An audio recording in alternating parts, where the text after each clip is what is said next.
going on? Thank you so much. Feel like $1 million. Shout out TMZ, you up? Let me check out that rig. TMZ stands for the Mayweather Zone. How'd you find me, bro? I got my disguise on. I love my TMZ family. Welcome to TMZ Sports. I'm Mike Babcock with my guy, as always, Mojo Mutati. Mojo, we're going to start with Bill Belichick, the supportive boyfriend who over the weekend was out at the Miss Maine competition, Mojo, a beauty pageant competition, to support his 24-year-old girlfriend, Jordon Hudson. Now, Jordon Hudson, she did well for herself, Mojo. She didn't win the thing outright, but she did come in third place, which in pageant lingo, I believe, is called the second runner-up, Mojo.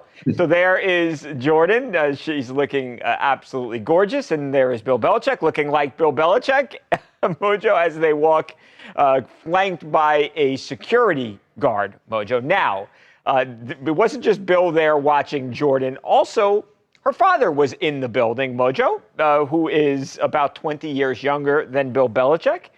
He was, by what we've been told here, actually seated with Bill Belichick as they watched Jordon compete.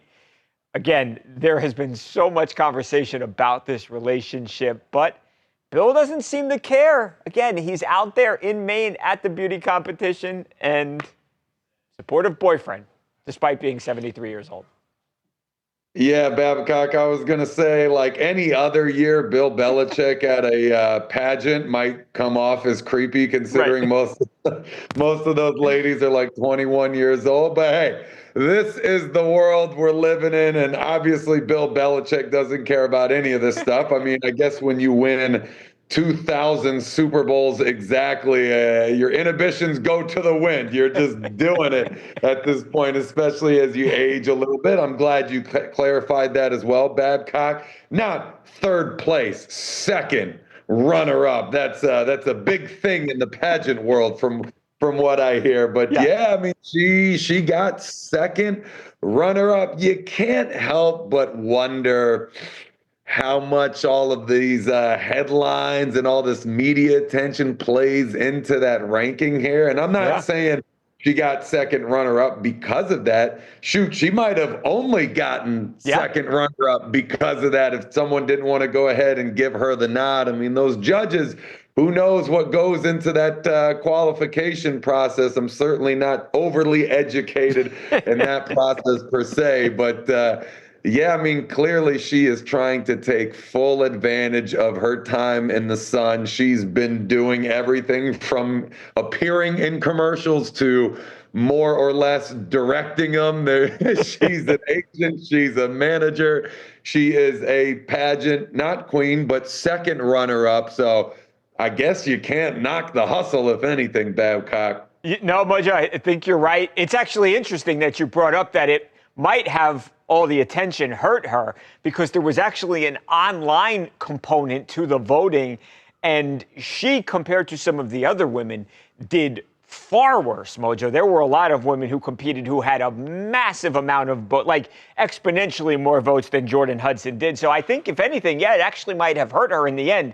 Last year, for what it's worth, she was the first runner-up, Mojo. So this year, second runner-up. Again, still a bunch of women competed at this thing. Now, Mojo, before we move on, a lot of people have been discussing her impact on the UNC football program. And they've asked the question, Mojo, if this season does not go the way that Bill Belichick and the UNC fans hope it goes, and that's them winning a lot of football games, is Jordon Hudson to blame? Mojo, that's the exact question that we asked Hall of Fame tight end Antonio Gates. Watch this. You can't blame her if things don't go right, but I do understand that, when you have, when you're in a position of power, you got to have laser focus. And one of the things about having, laser focus is sometimes you got to put your personal things to the side. Yeah. And I'm not saying that's the case. Yeah. I'm just saying, in order to be successful in the game of football, which he has, he's talking about a guy that's done and who's been successful. So I think he has the green light to kind of do what he needs to do. Yeah. I think he understands the preparation and what it takes. So I think he'll be great. But at the end of the time, women are undefeated, man. Would you put a headset on her on the sidelines? Give her a headset? Whatever works for him. You know what I'm saying? I don't want to get into this situation. Whatever works for him, bro. So there it is, Mojo. You do not blame Jordon Hudson for what happens on the football field. I think if they win and go on and win the Natty, she doesn't get credit, and I don't think she gets the blame, Mojo, if they, for some reason, lose a lot of games, which I don't expect them to do. Despite all of the conversation, Bill Belichick still knows how to coach football, for my money, better than almost anybody that's ever stepped foot on a sideline, Mojo. See, I don't think you can blame Jordan. All right, Mojo, moving on to two people, believe it or not, we have not talked about in some time here. Travis Kelce and Taylor Swift, who have not broken up, Mojo. There was this thing going around the internet where people thought, because we hadn't seen the couple in a couple of weeks together out there publicly, Mojo, a lot of people thought that they had apparently broken up. Well, no, not the case. They had just been laying low out of the view of the public eye. That was until Sunday, Mojo. It was Mother's Day, obviously. And Trav and Taylor, there they are, Mojo, at a restaurant in Philadelphia. We have, again, the photo of the two of them, but we were also told, Mojo, that both moms, that Travis's mom and that Taylor's mom, were also there. I think that in itself, Mojo, is a sign that this is a really serious relationship. If you bring the families together and you're hanging out on holidays together, that doesn't indicate to me a casual relationship. So, again, not broken up, very much together, and seemingly, in my mind at least, very serious. Babcock, before I break down that element of this thing as you're talking about them being out and about as I'm out and about myself, can you give a rating to the hair really quick? New hairdo, yeah. It's a little longer, Mojo, than we've seen with Travis before, and a very natural look. Not, I'm kind of like, you see me, I'm like a gel kind of guy, a pomade paste kind of dude. Au natural for Travis there. Well, Babcock, I'm not pretending that Travis Kelce can match you in the hair game. Obviously, I would never go that far to even say anything remotely near that, but I did have to ask the expert. Okay, now back, back to the couple and their relationship. I mean, you got to think that is an indicator of success, right? I mean, when they were new, it almost seemed as if they wanted the media to cover every time that they went out to know that they're going strong. With that, there were a lot of doubts as to whether or not this was a real relationship. Of course, I never said that from the start. If you remember, I was always on board. You were always a believer. But the fact that they're going out now and no one's talking about it, I would say at that point, that's when you cross into the fact like this is a real relationship that is going on for a long time. And if they were only doing this for the fame, if they're going out and no one's covering it, you got to think that relationship would have run its course for that purpose. So I'm actually inspired by what I'm seeing here. Obviously, two people with crazier schedules than the average person. Now you factor in their family and their schedules with it and getting everybody in the same place. I don't know, Babcock. There might be a proposal coming soon.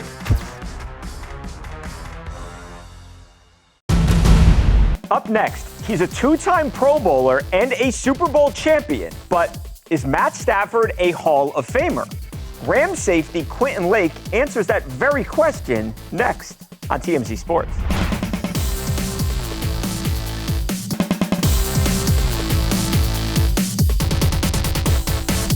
Welcome back to TMZ Sports, Mike and Mojo. Mojo, Matt Stafford, he ain't going anywhere just yet. He just signed a massive extension this offseason. But I don't think it's ever too early to have this conversation, Mojo. Is Matt Stafford a Hall of Famer? Matt Stafford has played 16 seasons in the NFL. He has won a Super Bowl, Mojo. He is, if you look at some of the quarterback rankings, the stats, he is top 10 in passing touchdowns, passing yards, completed passes, Mojo, passing yards per game, and he is top 20 when it comes to all-time wins. So that's not too bad as far as a legacy panel goes, Mojo. But again, Hall of Famer, it's not just the Hall of Great. I mean, it's the best football players of all time, Mojo.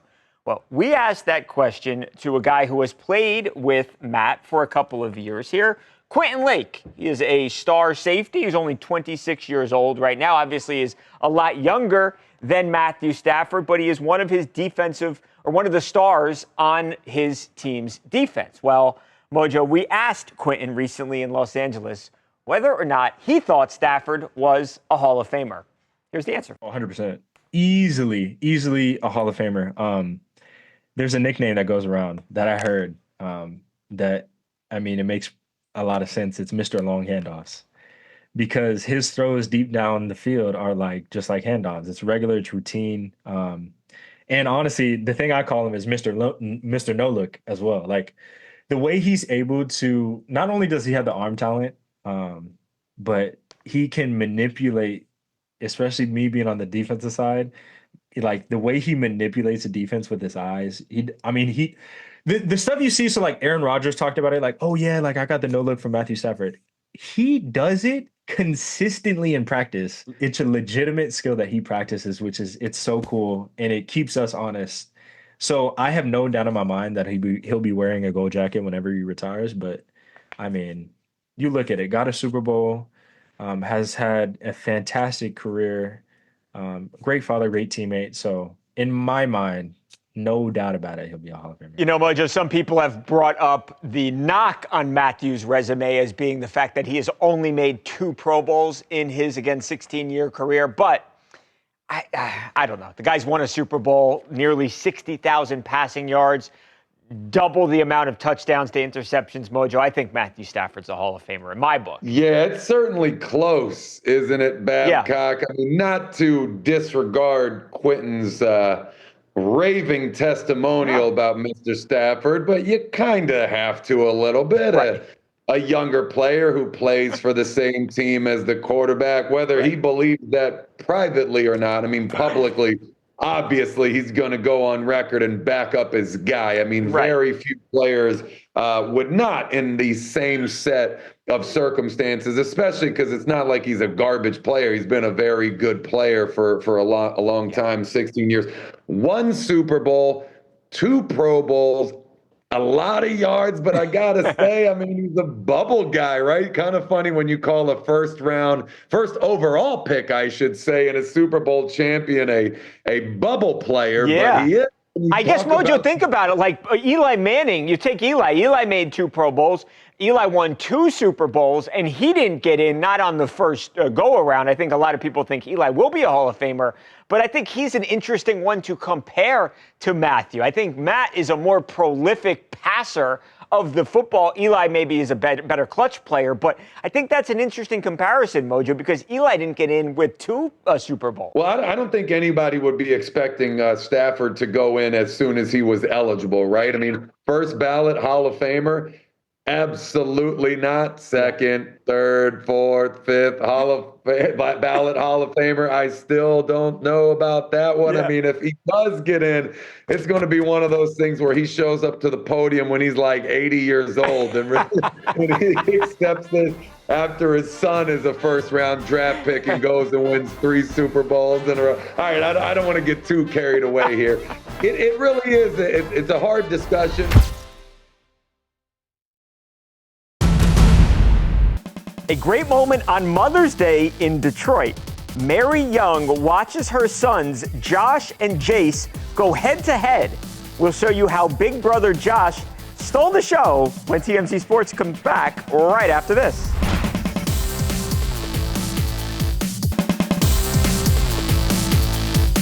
Welcome back to TMZ Sports. Mike and Mojo at the plate. Mojo, there you go. It's time for TMZ Sports. We love it. We're going to do a little Mother's Day edition, Mojo. This also could have been an MLB Oddities. Obviously, yesterday, Mojo, Sunday, Mother's Day, and you had a bunch of baseball players across all of Major League Baseball showing love to mom. This was really cool, Mojo. You see you had the pink bats, Mojo. You had people writing things on their cleats.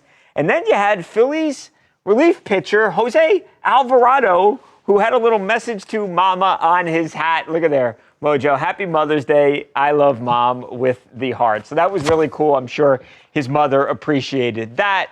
Very nice touch, Mojo.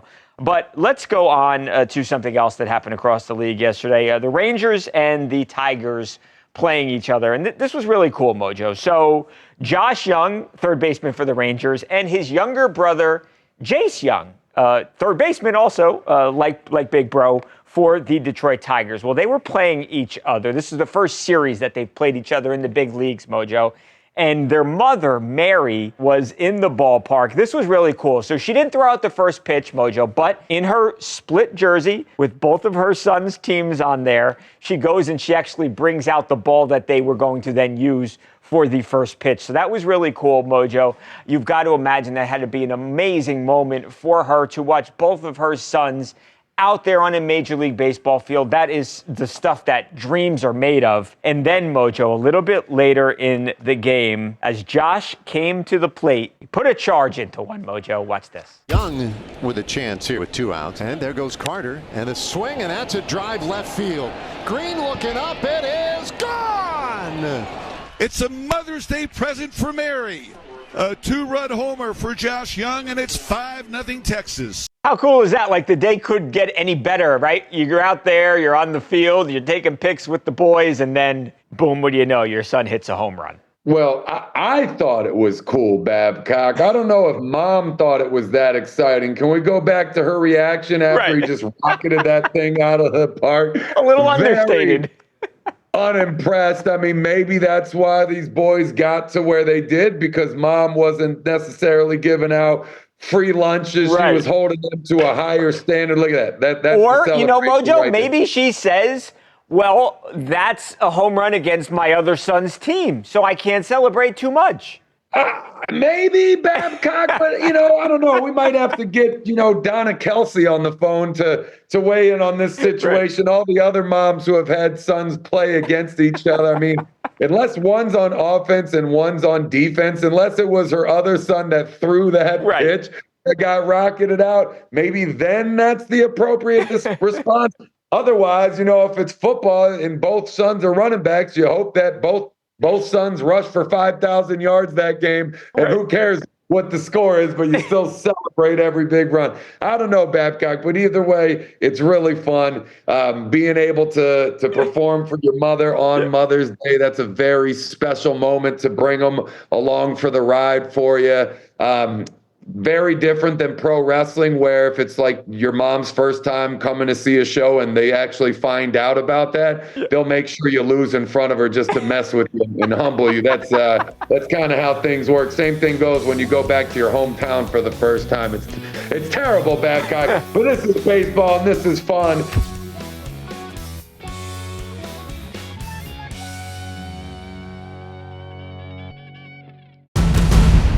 Coming up, Michael Jordan returning to the NBA. Well, sort of.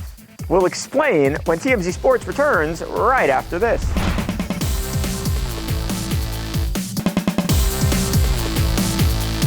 Welcome back to TMZ Sports. Mike, Mojo, and Lucas. Guys, good news.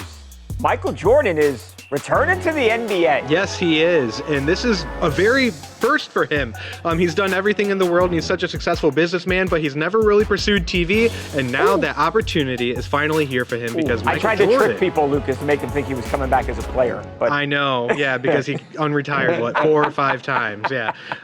Not as a player, although he probably still could these days.